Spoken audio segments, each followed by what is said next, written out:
د ورونو اصلیت هغه وخت معلومیږي چې کله د واده وشي. د اولاد اصلیت له بوډاتوب وروسته معلومیږي.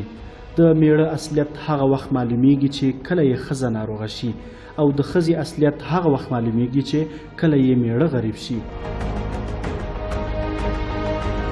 د ملګري اصلیت د مصیبت پر وخت معلومیږي. د تره اصلیت هغه وخت معلومیږي چې کله پلار وفات شي. د عمه او خاله اصلیت هغه وخت معلومیږي چې کله مور وفات شي. د همسایه او ګاونډي اصلیت د ضرورت پر وخت معلومیږي، او د خپلوانو اصلیت هغه وخت معلومیږي چې کله مالدار شي. په دې دنیا کې هر کس بدلیدونکی دی، هر کس بدلیږي، هیڅوک د بل چا نه پاتې کیږي. نو د همدې لپاره خپل زړه له هغه الله جل جلاله سره ولګوئ چې همیشه ستاسو سره دی. که چیرې تاسو له دې خبرو سره موافق یاست نو په کمنټ کې هو ضرور ولیکئ. نړۍ مننه.